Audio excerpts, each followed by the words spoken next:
담임 목사님, 저도 졸업하고 몇십 년 만에 처음 뵙는데요. 저는 아직 면류관을 조금 대다가 마른 것 같은데 우리 목사님은 면류관을 쓰셨어요. 교회가 얼마나 은혜가 충만한지 몇 가지 인상 깊은 게 있었습니다. 이 성가대가 이렇게 서약하는 거 제가 처음 봤어요. 그 서약문 좀 주시면 좋겠다 싶어요. 저도 성가대를 지휘를 했는데 진작 좀 그렇게 했더라면 아주 너무 훌륭한 찬양 잘 들었습니다. 저도 설교하기 전에 그래서 찬송을 한 곡 하고 설교를 좀 답례를 좀 해야 되겠습니다. 괜찮겠습니까? 네, 79장 드리겠습니다.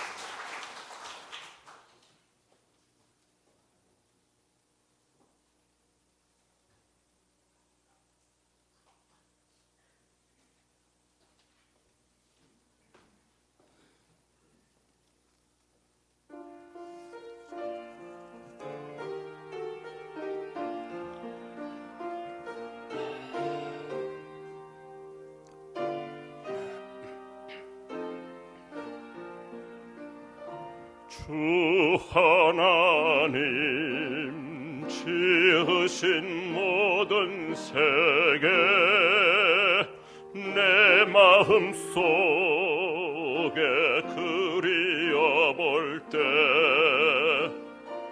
하늘의 별 울려 퍼지는 내 섬 주님의 권능 우주에 찾네. 주님의 높고 위대하심을 내 영혼이 찬양하네.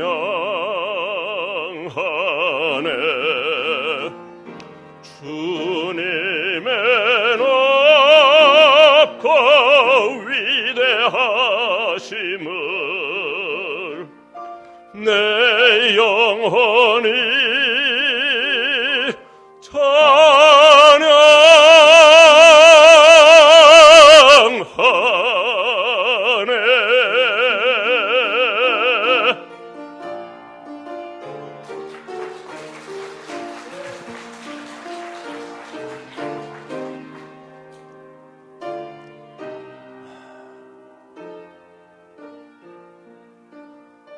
주 하나님 독생자 아낌없이 우리를 위해 보내주셨네.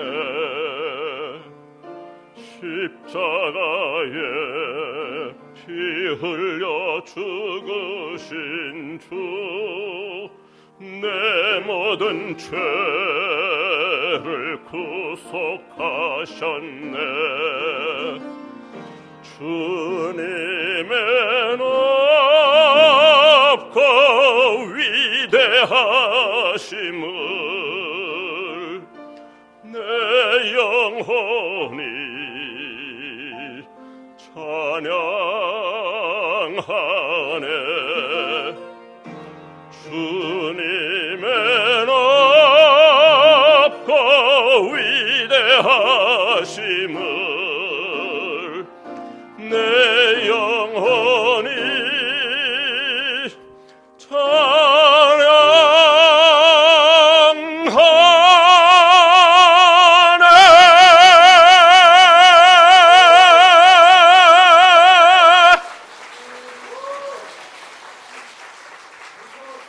자, 우리요 4절 같이 한번 부르십시다. 4절 다 같이. 내 주 예수 세상에 다시 올 때 첫 천국으로 날 인도하리.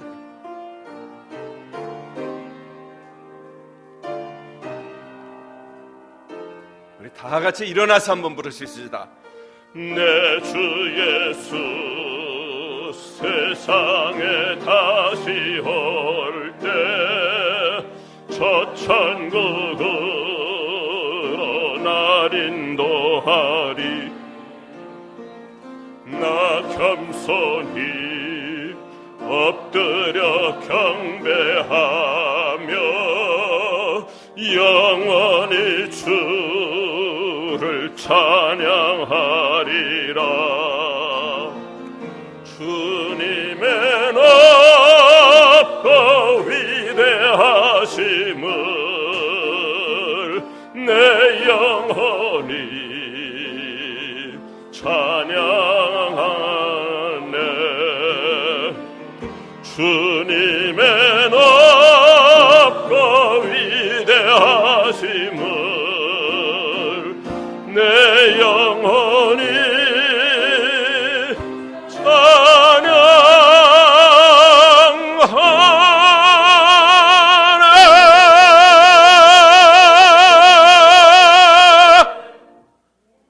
자리에 앉으십시다. 예, 감사합니다.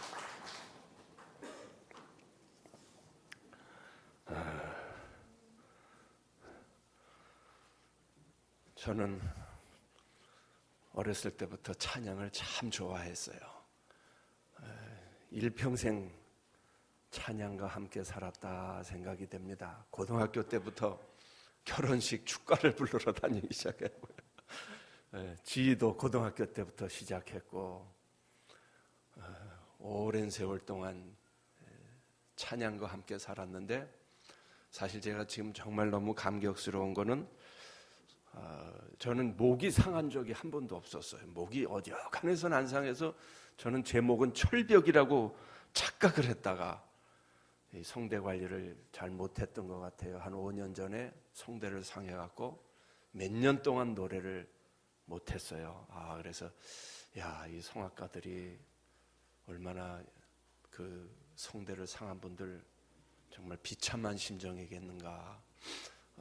저는 정말 수족이 잘리는 것과 같은, 제가 만약 신학교 교수를 안 했다면, 목사가 아니었다면 정말, 그래도 얼마나 오랫동안 기도했는지 몰라요. 주님 다시 노래할 수 있도록 좀 목소리 회복시켜 주세요. 막 정말 많이 울었어요. 목소리를 못 쓴다는 게 얼마나 그냥 안타까운지. 아직도 다 회복이 사실 못 됐는데요. 그래도 부르기로 했어요. 아직 고음이나 다 회복되지 않았는데 살살 이제 회복돼 가는데요. 너무 오늘 찬양할 수 있어서 너무 감사해요.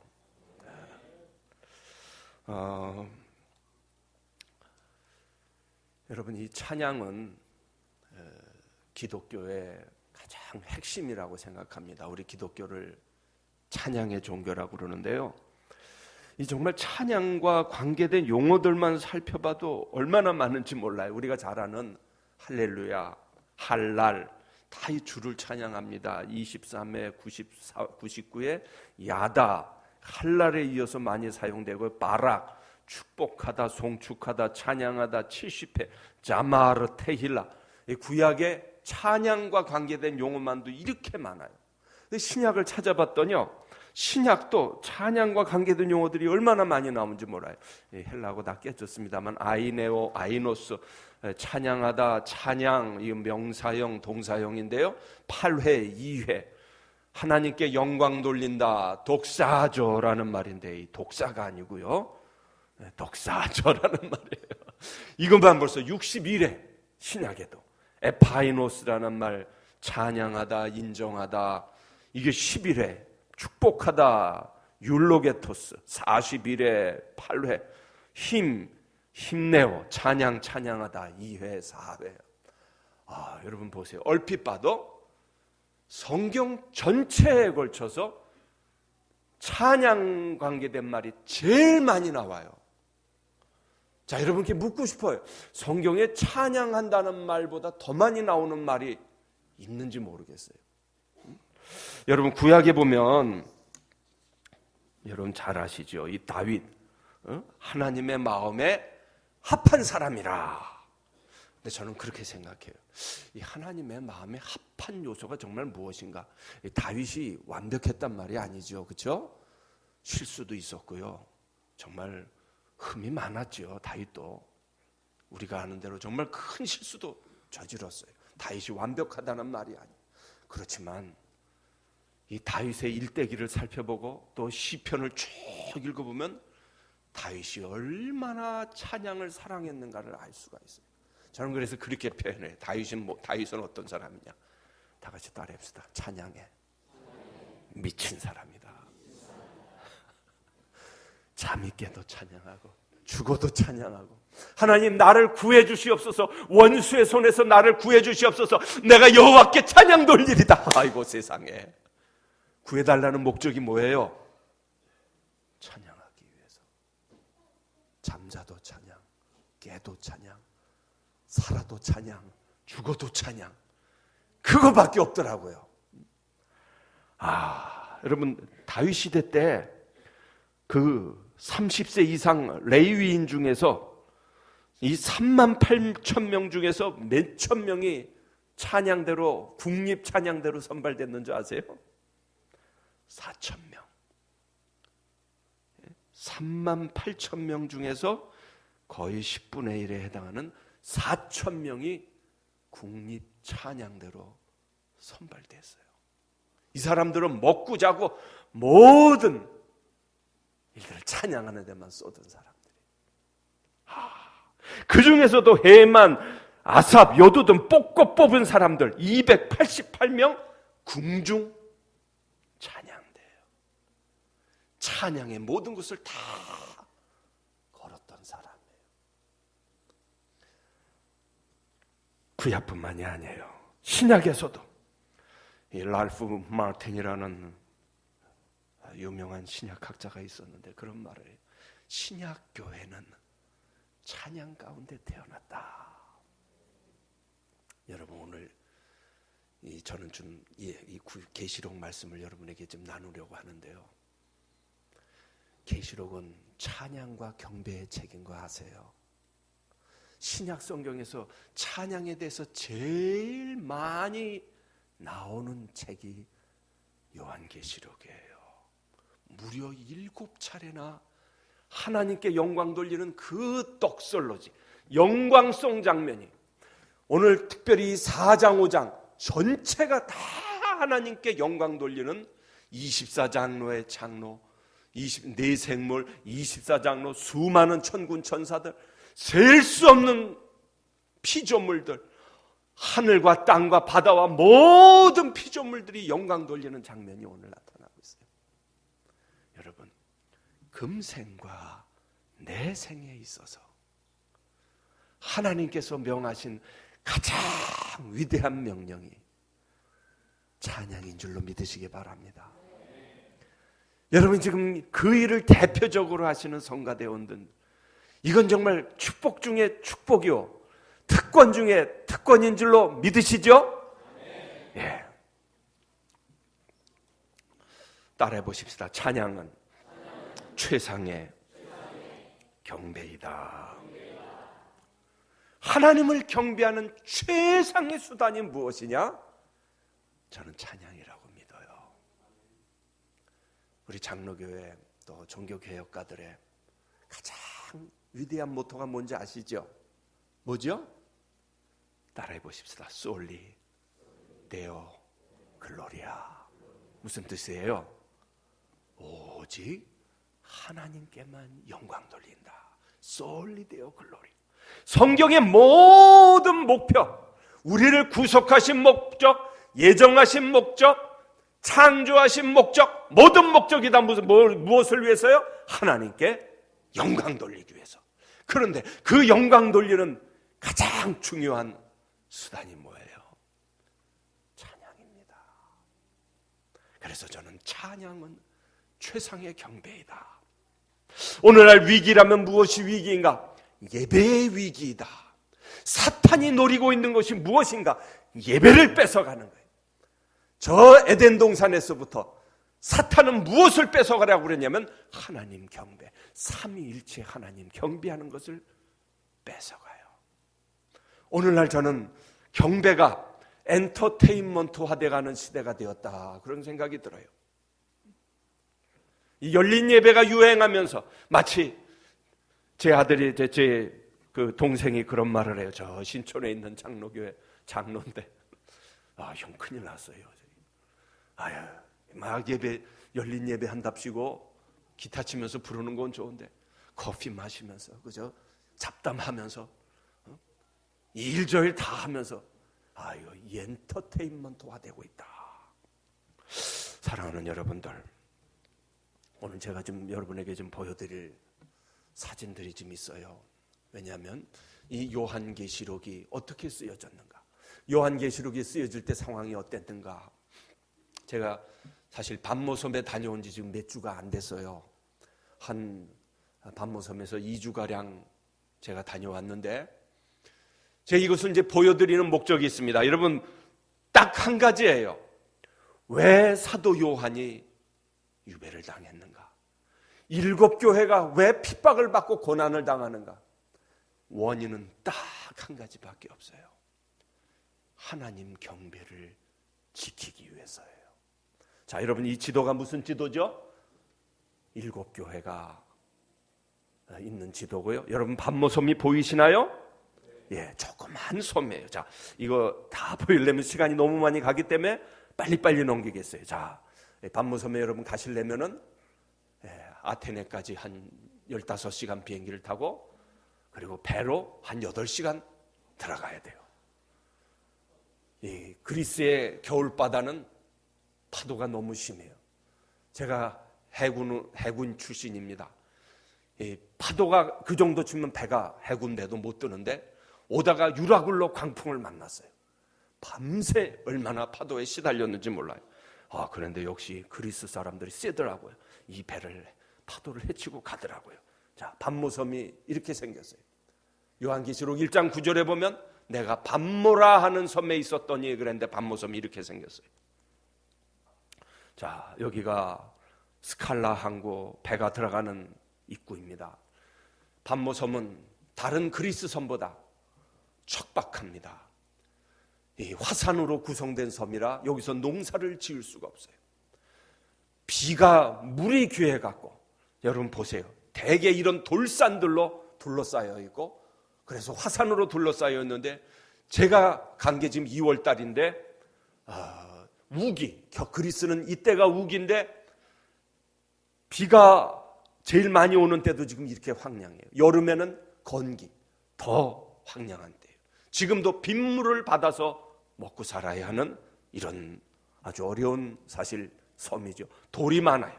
바람이 많고 돌이 많고. 제가 왜 이 돌을 보여드리냐면, 사도 요한이 90세 된 노인 할아버지가 바로 90세 AD 95년경에 이 섬에 유배를 당했습니다. 당대 이 예배소 지역에, 자, 이 사진을 보시면은 여러분, 이 예배소가 어디에 있나 한번 보세요. 보이시죠? 예배소 교회에 또 서모나 버가모 두아드라 이 7교회 예배소 지역에서 특별히 사도 요한이 목회를 했는데, 당대의 이 도미티안 황제가 기독교를 박해하기 시작하면서 이 지역의 가장 탁월한 지도자였던 사도 요한을 여러 가지로 죽이려고 그랬어요. 끓는 가마에다가도 집어넣으려고 그랬고, 독으로 먹여서 독살시키려고 그랬는데 안 죽었다고 전해지고 있어요. 그래서 이 바로 반모섬으로 유배를 보낸 겁니다.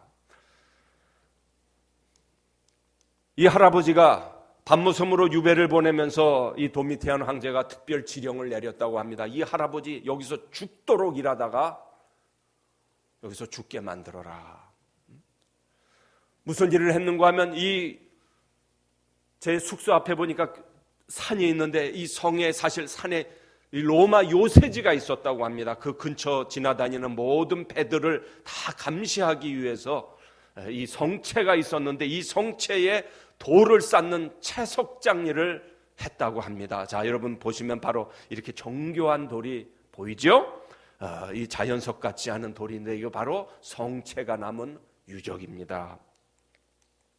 자, 여기 제가 서 있는 곳이 어떤 곳이냐면은, 요한계시록 기록한 사도 요한이 계시를 받았다고 알려지는 그 계시 동굴입니다.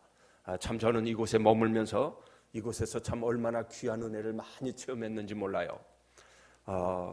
동굴에 들어가 보면 뭐 그렇게 크지 않습니다. 조그맣고, 지금도 이곳에 있는 그리스 정교에서 이곳을 관리하고 있습니다. 쭉 넘어가겠습니다. 이 예배소 지역입니다. 7교회 예배소 지역에 보면 이렇게 많은 유적들이 남아 있습니다. 지금도 여기 서 있는 사람이 누군지 아세요? 네, 접니다. 여기 왜 서 있냐면은 가이드가 저보고 노래를 하라고 그래갖고 여기는 파바로티, 도밍고 세계적인 프리 테너들이 여기서 공연한답니다. 그래요. 여기는 아무데나 요새는 앞으로 못한대요. 근데 저보고 빨리 한번 해보래요. 그래서 제가 해봤어요. 왜 해봤냐면 여기가 이렇게 넓어요. 27,000명이 앉을 수 있는 자리예요. 그런데 놀라운 거는 여러분이 세종문화회관, 예술의 전당 많이 앉아야 3,000명인데 거기서도 이 소리가 다 나가기가 어렵습니다. 음향장치를 굉장히 잘 해놨는데도 어려운데 깜짝 놀랐어요. 여기 아무것도 없어요. 뒤에 음향판도 없고 마이크도 없는데 여기가 그냥 막 울려나가는 거예요. 그래서 참 여기가 바로 이제 이곳에서 음악회도 하고 고대 사람들이 연극도 하고 황제 숭배를 했던 곳입니다. 이 고대 유적지들을 다녀보면 제일 많이 보여주는 게 뭐냐면 바로 이 황제 숭배 신전입니다. 이 아데미 신전이죠. 풍요와 다산의 여신 아데미 신전. 이 예배소에는 이 엄청난 고대에서 제일 큰 파르테논 신전보다 4배나 큰 아데미 신전이 있었다고 하죠. 자 보세요. 다 지금까지도 이 신전이 그대로 보관되어 있습니다. 버가모에 있는 제우스 신전입니다. 얼마나 화려한지 몰라요. 이건 4대에 있는 신전입니다. 버가모에 있는 이집트 신전이죠. 라우디가에 있는 이 신전들이에요. 자, 여러분들, 그리스도인들이 박해를 피해서 어디로 도망갔는지 아십니까? 이 땅 속에서 살았어요. 지상에서 살 수 없으니까 땅 속에서 살았어요. 이 갑바도기아에 있는 이 데린구유라는 곳인데 저희가 앉아 있는 이곳이 바로 이 지하에서도 예배드리고 여기서도 신학교를 했다고 하는 지역이라서 특별히 사진을 찍었어요. 여기에 한 3만 명이 모여서 신앙생활을 했던 것으로 알려져 있습니다. 자, 여러분 보세요. 여기저기 구멍이 송송송송 뚫려 있죠. 바로 이 바위에다가 구멍을 뚫고 들어가서 여기서 그리스도인들이 수도 생활을 하고 기도 생활을 하면서 지냈던 것으로 알려져 있습니다. 사랑하는 여러분들이요, 왜 기독교인들이 박해를 받았습니까? 무엇을 지키려고 박해를 받았습니까? 하나님 경배, 그리스도를 경배할 것이냐, 가이사를 경배할 것이냐, 다른 문제가 아니에요. 여긴 로마인데요. 로마에도 가보면은 카타콤이 있는데요. 이 지하 얼마나 깊숙한지. 제가 갔던 곳은 땅속으로 무려 15만 명의 그리스도인들의 무덤이 있는 곳이 바로 이 로마, 여기 시내에서 멀지 않은 로마에 있습니다. 황제 숭배, 아데미 신전, 그리스 로마에 나오는 그 무수한 신들, 무속신들, 아나톨리아 지방의 무속신들 깔리고 있는 곳이 바로 이곳입니다. 이런 상황에서 지금 요한계시록을 기록한 것입니다. 황제의 탄생, 가이사의 복음이란 말을 썼습니다. 네로가 자신을 가리켜서 나는 세상의 구주라 그랬습니다. 도미티안이 나는 주님이요 하나님이란 말을 썼습니다. 제우스 신전의 위대한 제우스 신이요, 당신은 전에도 계시고 지금도 계시고 영원히 존재하는 분이십니다. 이렇게 써 있다고 합니다. 사랑하는 여러분들, 이런 상황 속에서 요한계시록에 제우스가 참 하나님이 아니고 경배받을 분은 삼위일체 하나님, 우리 주 예수 그리스도와 전능하신 하나님, 그분밖에 없다는 것입니다. 1장 4절 8절부터 또 영광과 능력이 세세토록 있기를 원하노라. 그리고 오늘 읽은 요한계시록 4장 5장 말씀, 자 7장 9절부터 17절 같이 한번 읽어보십시다. 구원하심이 보좌에 앉으신 우리 하나님과 어린 양에게 있도다. 11장 15절 19절 같이 읽어보십시다. 세상 나라가 우리 주와 그리스도의 나라가 되어 그가 세세토록 왕노릇 하시도로다. 14장 1절에는 14만 4천의 찬양이 있고요, 15장 1절부터 8절까지는 모세의 노래, 어린 양의 노래, 만국의 왕이시여. 놀랍게도요, 신약 성경에 할렐루야라는 말이 나오는 유일한 곳이 어딘지 아십니까? 요한계시록 19장 1절부터 10절에. 물론 시편에는 많이 나타나지만 오직 여기서만 4번 할렐루야라는 말이 나타나고 있습니다. 여러분, 왜 하나님을 우리가 찬양해야 되는지 아십니까? 자, 제가 여기 아주 재밌는 좀 표현을 썼어요. 한번 따라해 보십시다. 관계적 지식에서 존재적 지식으로 전환하라. 하나님이 누구신가? 하나님이 누구신가? 자, 옛날에 우리 이솝우화인가요? 그런 이야기가 나오죠. 이 시각 장애인을 제가 비하하려는 목적으로 말씀드리는 게 아니라요, 그 책에 그런 이야기가 나와요. 시각 장애인이 코끼리를 만졌어요. 자, 등을 만진 코끼리가 코끼리를 뭐 같다고 표현을 하죠? 무슨 이건 벽 같네. 아마 코를 만진 코끼리는, 그 장애인은 뭐라고 말을 했겠어요? 코끼리는 길쭉하네. 아마 코끼리 다리를 만진 분은 그랬나 봐요. 이거 기둥같이 생겼네. 사랑하는 여러분, 우리가 하나님을 이해하는 것이 많은 경우 이런 식으로 이해하지 않나. 제가 이 관계적 지식이라 할 때, 하나님은 우리를 사랑하시는 분이야. 하나님은 헤세드 하나님, 자비의 하나님, 우리의 아버지, 우리와 함께 하시는 분, 우리와 동행하시는 분, 맞지요? 그렇죠? 아멘이에요. 자, 그러나 그 하나님은 어떤 분인가 한번 우리가 깊이 생각해 봐야 돼요. 자, 이것을 조금 어려운 말로 내재하시는 하나님, 초월하시는 하나님, 하나님 도대체 어떤 하나님인가? 자, 요한계시록 4장 5장에 보니까 네 생물이 거룩하다 거룩하다 거룩하다 주 하나님 곧 전능하시니여 전에도 계셨고 이제도 계셨고 장차 오실리라 찬양을 합니다. 24장로가 이렇게 찬양합니다. 같이 읽으십시다. 우리 주 하나님이여 영광과 존귀와 권능을 받으시는 것이 합당하오니 주께서 만물을 지으신지라 만물이 주의 뜻대로 있었고 또 지으심을 받았나이다. 아멘. 자, 네 생물과 24장로의 장로가 오늘 읽은 말씀에 나오죠. 셀 수 없는 천상의 천사들이 또 죽임을 당하신 어린 양을 찬양하죠. 자, 모든 피조물들, 하늘과 땅과 땅 아래와 바다 위에, 자, 5장 13절입니다. 보좌에 앉으신 이와 어린 양에게 찬송과 존귀와 영광과 권능을 세세토록 돌릴지어다. 사랑하는 여러분, 우리가 왜 하나님을 찬양해야 됩니까? 하나님은 창조주가 되시기 때문에 그렇습니다. 하나님은 위대하신 분이기 때문에 그렇습니다. 자, 여러분, 혹시 이 파도를 보신, 이 폭포를 보신 분 계시나요? 자, 이 폭포의 이름을 아십니까? 예, 나이야 물러가라. 무슨 폭포죠? 예, 나이아가라예요. 예, 정말 크더라고요. 어마어마해요. 저는 이 30대, 거의 30대를 미국에서 하나님께서 도와주셔서 유학 생활을 했는데요.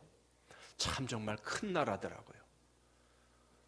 자동차로 뭐 가도 그냥 보통 하루에 한 1000km, 거의 2000km 달리고 그런 적도 있어요. 가도 그냥 정말 넓은 나라다 싶어요. 이 나무도 얼마나 큰지요. 여러분 보세요.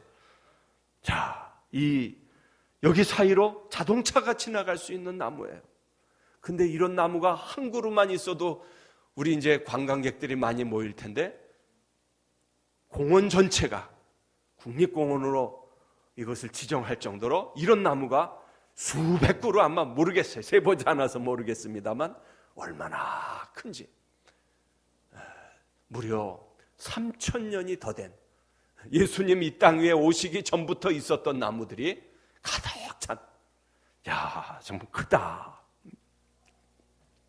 자, 다시 한번 따라해봅시다. 하나님은 창조자 하나님이시다. 자, 여러분, 하나님이 얼마나 크신 분인지 한번 생각해 보셨습니까? 자, 요 맨 밑에 있는 빨간 글씨만 한번 같이 읽어 보십시다. 보라, 그에게는 열방은 통에 한 방울 물 같고 저울에 적은 티끌 같으며 섬들은 떠오르는 먼지 같으니라. 이사야에서 읽으면 이사야 선지자가 하나님의 말씀을 대변하고 있죠. 너희들 가운데 바닷물을 헤아려 본 자가 있느냐? 바닷물의 무게를 재어 본 자가 있느냐? 하늘을 한번 재어 본 자가 있느냐? 너희들 중에 하나님을 가르칠 수 있다고 생각하는 자가 있느냐? 자, 하나님이 보시기에 모든 열방, 저 큰 바다, 이 폭포수 어마어마하지만 우리 보기에는, 하나님 보기에는 물방울 하나도 안 된다. 심지어는 적은 티끌만도 못하다. 자, 보세요.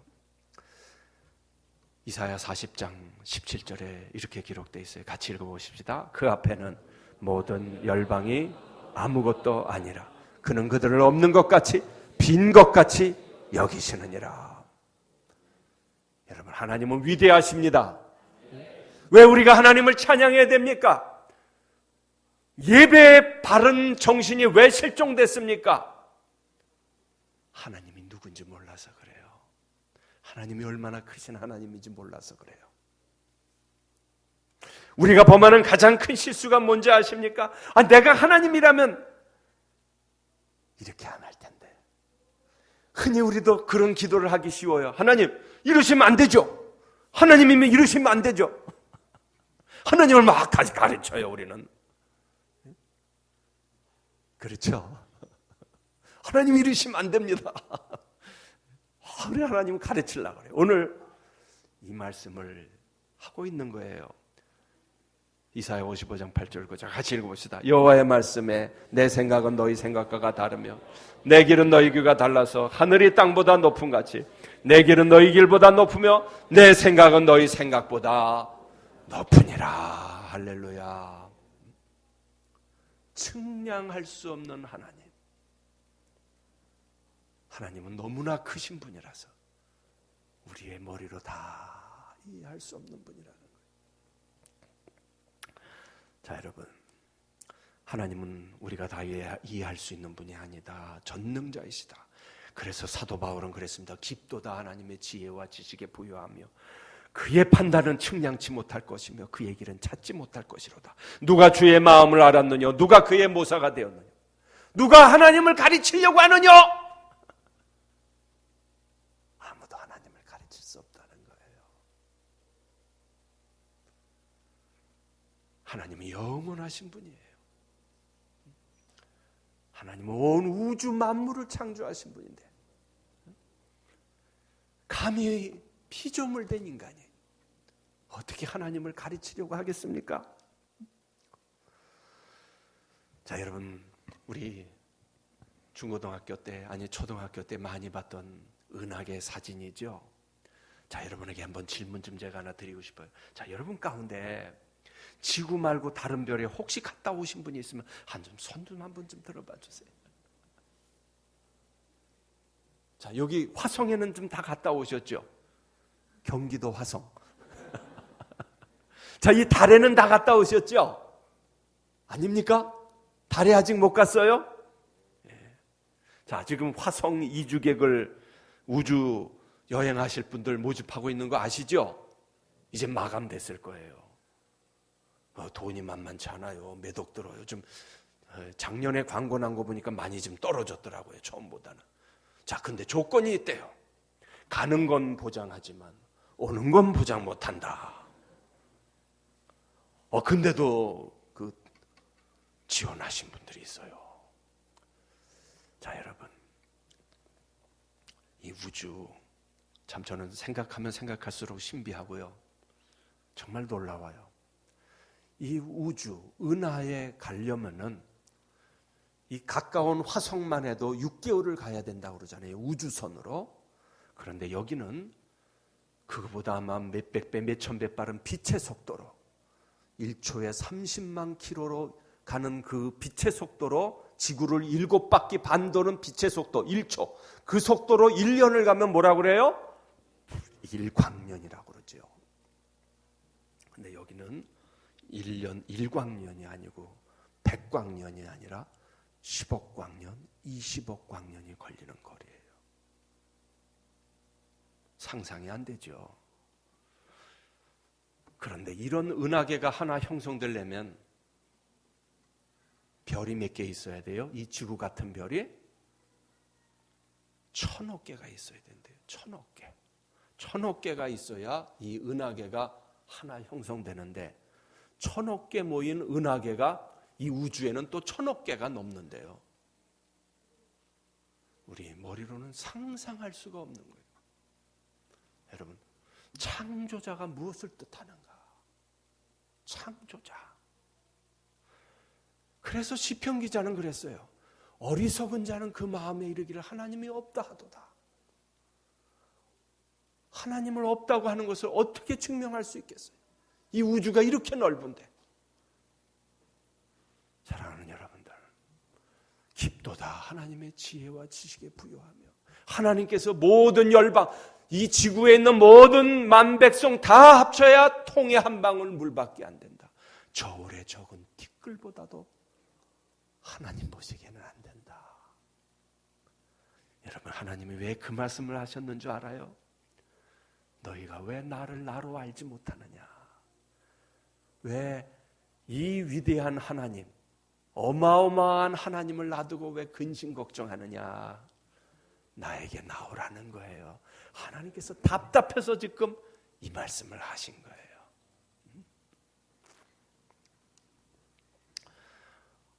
오늘 요한계시록 4장이 보여주는 말씀이 바로 이거예요. 하나님의 찬란한 영광을 보라.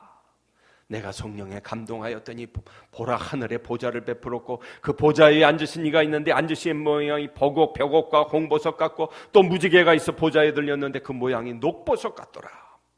오직 그에게만 죽지 아니함이 있고 가까이 가지 못할 빛에 거하시고 아무 사람도 보지 못하였고 볼 수 없는 자시라. 하나님은 찬란한 영광 가운데 계신다. 이 우주도 이렇게 아름답고 찬란하게 만드셨는데 그 하나님은 얼마나 찬란한 하나님인가. 하나님은 피조물과 다르다. 따라해보시다. 하나님은 피조물과 다른 분입니다. 예. 여러분, 사탄의 시험이 뭐라고 그랬죠? 하나님과 피조물의 관계를 없애버리는 거예요. 내가 이거 먹으면 뭐같이 되리라? 하나님같이 되리라. 하나님 경배를 없애는 것이 창세 때부터 지금까지 계속해서 이 사탄의 목표는 단 하나, 하나님 경배를 뺏어가는 거예요. 내가 하나님같이 되리라. 바벨탑을 쌓으면서도 뭐예요? 내가 하나님같이 되리라. 하나님 경배를 뺏어가는 거예요. 여러분, 진시황도 자기를 절대시했고 일본의 천황도 하나님 경배를 뺏어가고 로마의 황제도 하나님 경배를 뺏어가고 북한의 심지어는 저 김일성도 지금도 동상을 세워놓고 그 앞에서 참배하게 만드는 일을 지금까지 하고 있어요.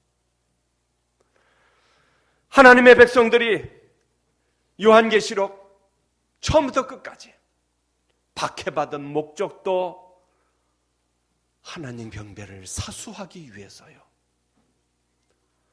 이 믿음 지키려고 죽임을 당했고 요한계시록을 쓴 가장 하나님의 위대하신 목적도 삼위일체 하나님 경배를 회복하기 위해서입니다. 자, 한번 따라해 보시다. 찬양은 능력입니다. 이 요한 칼빈 목사님이 시편 주석에서 이런 말씀을 했어요. 음악이야말로 하나님께서 인간의 휴식과 기쁨을 주기 위한 가장 으뜸가는 선물이다. 하나님께서 인간에게 많은 선물을 주셨는데 그 중에서도 우리의 유익을 위해서, 우리의 이 휴식을 위해서, 우리의 회복을 위해서 주신 가장 위대한 선물이 뭐예요? 음악이라는 거예요. 이 요한 세바스찬 바흐라는 아주 이 기독교 음악의 가장 위대한 선구자였던 이 바흐가 그런 말을 했어요. 하나님께 드리는 음악이 있는 곳에 하나님은 항상 은혜로운 임재로 가까이 계신다.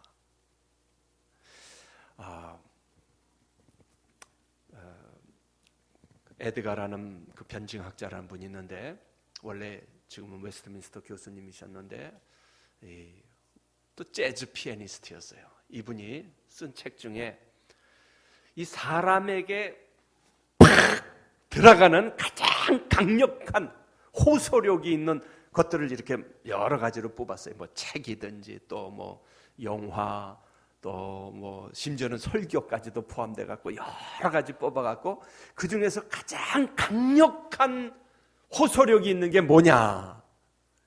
뭐예요? 예? 음악이라는 거예요. 자, 제가 지금 무슨 얘기를 하고 있죠? 음악 얘기를 하니까 음악이겠죠? 예, 맞습니다. 사람에게 가장 영향력 있는 파워풀한 게 뭐냐면은 음악이라는 거예요. 자, 여러분 거기다가 찬양은 하나님의 영이 감동하시는 음악입니다. 찬양이야말로 그 어떤 음악보다도 가장 영향력이 있는 음악임을요, 제가 말하는 게 아니라 의사들이 증언을 하고 있어요. 의사들이, 제가 이 나온 논문들을 쓱 다 여러 논문들을 읽어봤는데 이 의사들이 심지어는 음악을 뮤직 테라피, 치료하는데 요새는 아주 전문적으로 활용하고 있습니다. 자, 찬양은 그 이상을 뛰어넘죠. 찬양은 저는 그렇게 믿습니다. 하나님의 임재를 이 땅 위에서 경험하는, 천국을 경험하는 가장 효과적인 수단이 무엇이냐?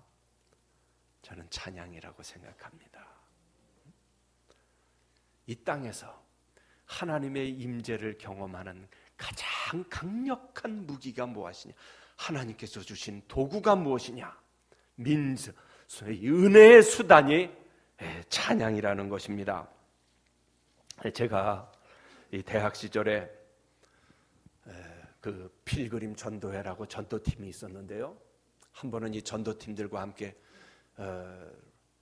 구치소 전도를 간 적이 있습니다.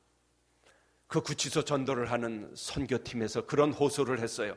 여러분, 우리가 암만 설교해도 이분들이, 이 구치소에 있는 이분들이 지금 마음 문을 열지 않습니다. 여러분이 와서 좀 찬양을 해주면 좋겠습니다. 해서 사실 간 거예요. 그런데 정말 그 구치소에 찬바닥에 앉아있는 분이 우리가 찬송을 부르자 눈물을 줄줄 흘리면서, 제가요 어렸을 때 사실은 교회 다녔던 사람입니다. 주일학교 다녔습니다. 제가 어쩌다가 이렇게 죄를 짓고 여기 들어왔는데 이제 제가 나가면은 꼭 교회를 나가겠습니다 하면서 눈물을 줄줄줄 흘리는 것을 제가 보았습니다. 여러분, 찬양은 능력이 있습니다.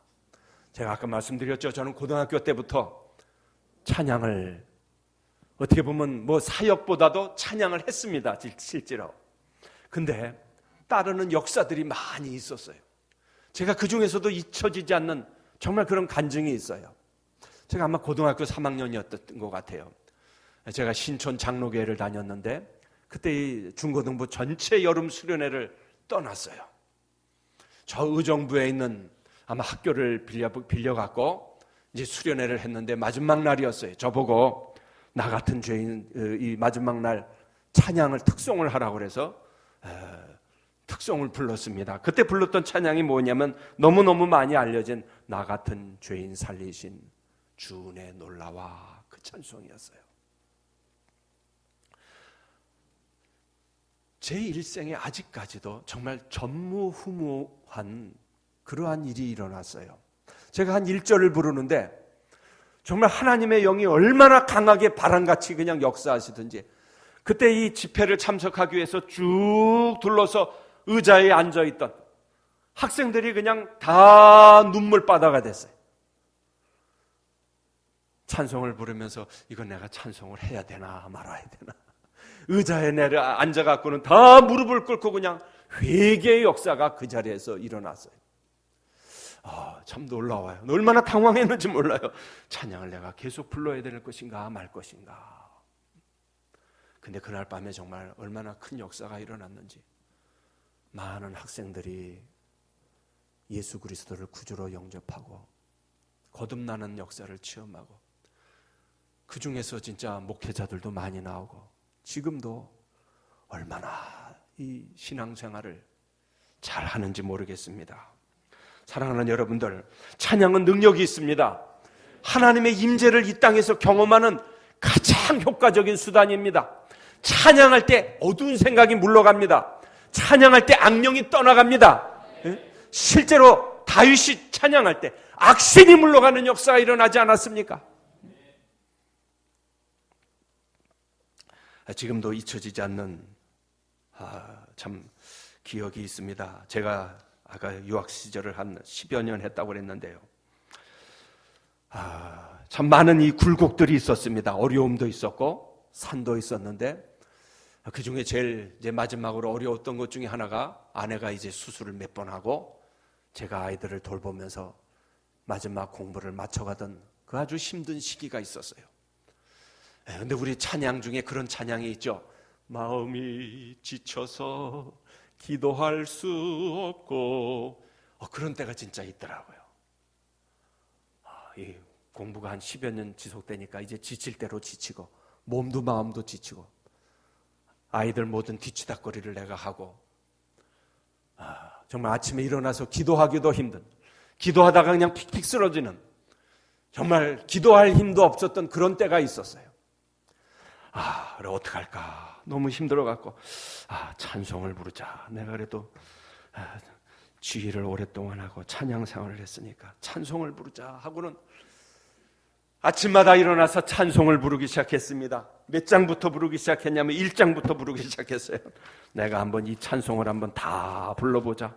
하나님께서 찬송 부르다가 은혜 주시면은 기도하자. 그래서 만복의 근원 하나님 1장부터 부르기 시작했어요. 서찬양 성부 성자 성령, 성부 성자와 성령 쭉 계속 부르기 시작했어요.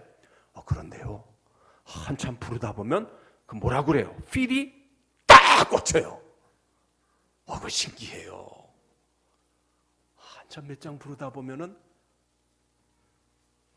감동이 깊이 오는 찬양이 있더라고요. 그러면 그거 또 부르는 거예요. 몇 번 부르고 또 부르고 또 부르고 하다 보면 저절로 기도가 돼요. 여러분, 기도가 잘 안 되는 분 있으세요? 찬양을 하시기 바라요. 찬양을 하면 이건 곡이 붙은 기도기 때문에 나도 모르게 부르다 보면 기도의 영이 임하는 줄로 믿으시기 바랍니다.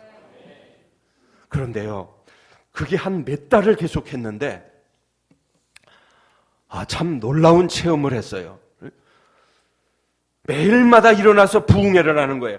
어떤 찬송, 편찮는 주님의 사랑과 거룩한 보혈의 공로를. 이거 옛날에 부흥회 때 은혜 받았던 찬송이지. 그때 은혜가 막 오는 거예요. 할렐루야. 옛날에 그 부었던 은혜가 막 오는 거예요. 참 신기해요. 내 진정 사모하는 친구가 되시는 구주 예수님은 아름다워라. 산 밑에 백합하여 빛나는 새벽별, 주님 형용할 길 아주 없도다. 내 맘이 아플 적에 주 위로 되시면 나 외로울 때 좋은 친구라. 이거 부르다가 눈물이 줄줄 흘러요. 왜 그런 줄 아세요? 이거 어머니가 우리 어렸을 때 내 형제 붙들어 놓고 이 찬송을 늘 많이 불렀어요. 그때는 뜻도 모르고 불렀어요. 근데 가사를 가만히 보니까 내 마음이 아플 적에 주위로 되시며 외로울 때 좋은 친구 되신다. 내 몸의 모든 염려 이 세상 고락간 나와 항상 같이 하여 주시고 시험을 당할 때에 악마의 계교를 즉시 물리치시네. 어머니가 얼마나 힘드셨으면 늘 이 찬송을 많이 부르셨을까. 그 철없는 어린 시절이 생각나요. 참 아름다워라 망망한 바다와 늘 푸른 봉우리.